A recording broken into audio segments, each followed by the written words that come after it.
गली गली में गंगा बुहाए गजानन भादो के महीना आए। गली गली में गंगा बुहाए गजानन भादो के महीना आए। रिद्धि सिद्धि तोरे चंवर डोलाए, साधु संत तोरे महिमा लगाए, गौरी के लाल कहलाए। गली गली में गंगा बुहाए गजानन भादो के महीना आए। गली गली में गंगा बुहाए गजानन भादो के महीना आए।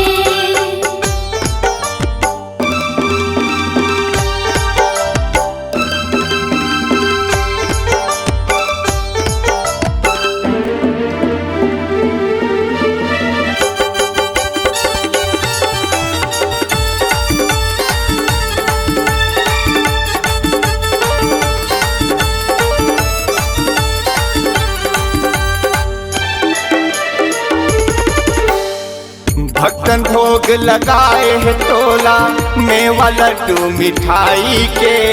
मेवा लड्डू मिठाई के महिमा लाते जाने गजानन राम जी रघुराई के।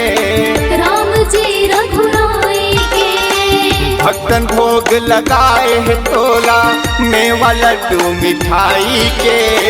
मेवा लड्डू मिठाई के महिमा लाते जाने गजानन राम जी रघुराई के। राम जी रघुराई के नर नारी तोर सेवा बजाए, जुर मिल के जयकारा लगाए, अरे भोला के लाल कहलाए।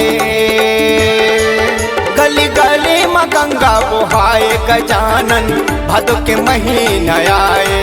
गली गली में गंगा बुहाए गजानन भादो के महीना आए।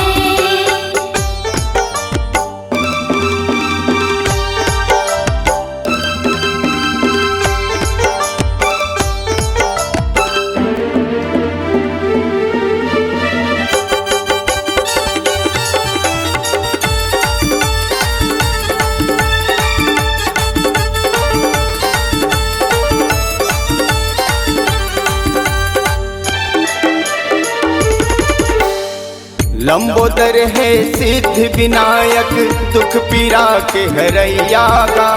दुख पीरा के हरैया गा तोर दुआरी तोर भगत खड़े हैं, विसुल पार लगा देना। पार तय लगा देना लंबोदर है सिद्धि विनायक दुख पीरा के हरैया गा। दुख पीरा के हरैया गा तोर दुआरी तोर भगत खड़े हैं, विसुल पार लगा देना। पार तय लगा देना महुआए हो तोर दुआरी बनके गजानन मैं हाँ भिखारी, मोरत झोली लभर देना गा। गली गली में गंगा बुहाए गजानन भादो के महीना आए। गली गली में गंगा बुहाए गजानन भादो के महीना आए। रिद्धि सिद्धि तोरे चंवर डोलाए, साधु संत तोरे महिमा लगाए, गौरी के लाल कहलाए। गली गली में गंगा बुहाए गजानन भादो के महीना आए। गली गली में गंगा बुहाए गजानन भादो के महीना आए। गली गली में गंगा बुहाए गजानन भादो के महीना आए।